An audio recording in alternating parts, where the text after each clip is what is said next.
Oil market confusion is now reportedly worsening as fears grow that the fragile U.S. Iran crisis could spiral back toward open confrontation, triggering fresh concerns about another major global energy shock. Amid conflicting signals and uncertain reports surrounding a possible peace deal between Washington and Tehran, global oil markets are swinging wildly as traders struggle to predict where the crisis is heading next. Across energy markets, traders are increasingly betting on diplomatic progress during the day, only to panic again at night over fears that the Strait of Hormuz could collapse into renewed disruption or conflict. Oil prices ended the May 28 trading session mixed after another highly volatile day in global energy markets, as investors reacted nervously to fast-changing developments surrounding possible U.S.-Iran ceasefire negotiations. According to reports, Brent crude futures for July delivery closed down 0.6% at $93.71 a barrel on May 28, reflecting continued uncertainty over both diplomacy and global oil supply risks. Reuters reported that the more actively traded August Brent crude futures actually moved higher later in the trading session, highlighting how sharply divided and unstable market expectations remain right now. Meanwhile, U.S. crude futures managed to end the May 28 session with marginal gains of around 0.3%, even as broader market sentiment remained extremely cautious and unpredictable throughout the day. Global oil traders were seen reacting aggressively to conflicting reports about whether the United States and Iran are truly moving closer toward extending a possible ceasefire arrangement or drifting back toward escalation. Energy markets overall continue to remain highly volatile as uncertainty surrounding the Iran conflict, the future of the Strait of Hormuz, and the possibility of renewed regional confrontation keeps traders on edge. Market analysts from Ritterbusch and Associates told Reuters, and I quote, "The complex continues to advance grudgingly on bullish developments out of Iran while plunging markedly on even the slightest suggestion of a reopening of the Strait of Hormuz. This contrast in responses to bullish and bearish inputs could continue as long as the ceasefire remains intact. The oil market remains more sensitive to Middle East headlines despite another week of large declines in U.S. stockpiles."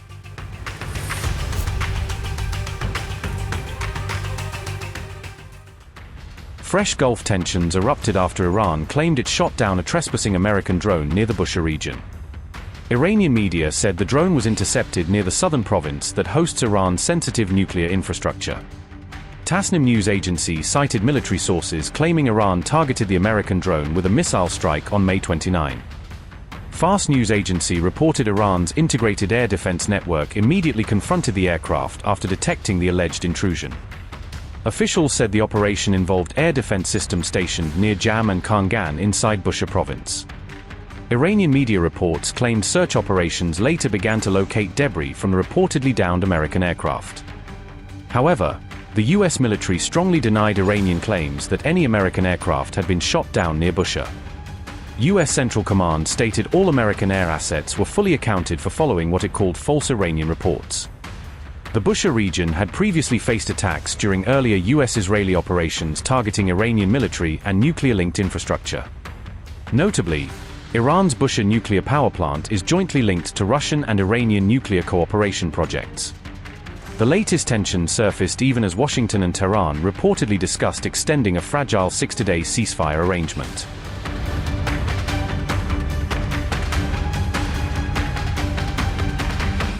Iran's IRGC says it has released a video showcasing its response to the May 27 attack launched by the U.S. military, using the footage to signal its readiness to retaliate.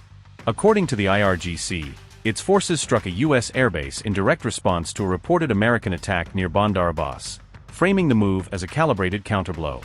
Tasnim news agency reported that Tehran described the strike as an answer to U.S. aggression, portraying Iran's actions as defensive retaliation rather than escalation. Press TV reported that the strike was announced in a statement published by the IRGC, which laid out the group's rationale and attempted to justify the action as a measured, intentional response rather than an impulsive escalation. The IRGC said the attack took place at 4:50 a.m. and described it as a serious warning, using precise timing and stark language to emphasize the message was deliberate and meant to deter further actions. Iran stated that the strike was retaliation for an earlier U.S. military action near Bandar Abbas, portraying the operation as part of a tit-for-tat cycle meant to punish what Tehran called unlawful or provocative conduct. The IRGC warned that any further U.S. aggression would be met with a stronger response, signaling a commitment to escalate proportionally if it perceives continued threats, and underscoring the danger of a widening confrontation.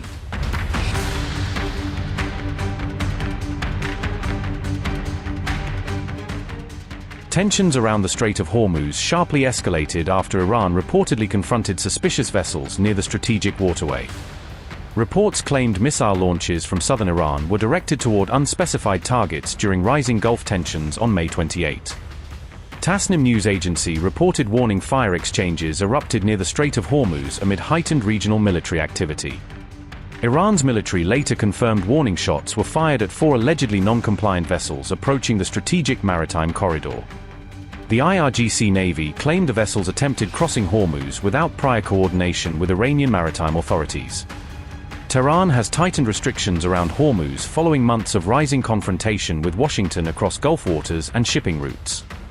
The latest incident surfaced just one day after Iran reportedly confronted a U.S.-linked tanker near the Strait of Hormuz.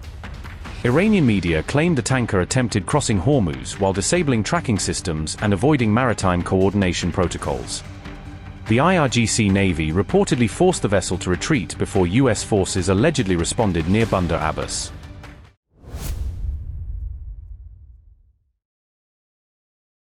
Iran's lead negotiator Mohammad Bagher Ghalibaf was also praised in the statement amid ongoing diplomatic engagement with Washington. This comes amid reports of differences between Mujtaba Khamenei and Ghalibaf over the conditions surrounding a possible peace agreement.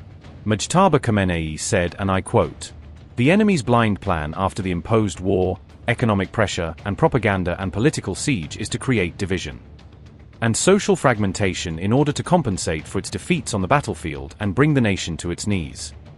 Those who care about Islam, the revolution, or Iran's independence should not turn unwarranted and even warranted differences into conflict and division." End quote. Additionally, Mujtaba laid out a broader post-war roadmap for how Iran should rebuild after conflict with the US and Israel. He called for stronger economic stability while urging leaders to maintain firm positions against what he called arrogant global powers. Mujtaba Khamenei said, and I quote, "The seat of a representative is considered a frontline trench of transformation on the path of the country's progress. Priorities are reconstructing the country, resolving the people's concerns, especially economic and livelihood issues, boosting production and employment, advancing science and industry, elevating culture and ethics, fighting financial corruption, curbing inflation and high prices, and realizing total eradication of poverty.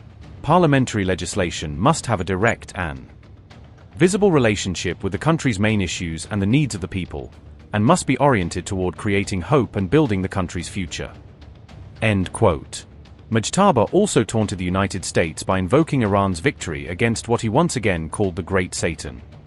In the written address, he outlined what appeared to be Iran's next strategic posture against both Washington and Tel Aviv. Mujtaba said, and I quote, "Maintain courage and declare clear, uncompromising positions in the face of pressure from powerful foreign adversaries. Remain strategically focused on Iran's new role and influence across the region and the wider world. Protect national unity as one of the country's greatest political and strategic blessings. Preserve Iran's unmatched internal cohesion, which Mujtaba described as central to victory against the Great Satan."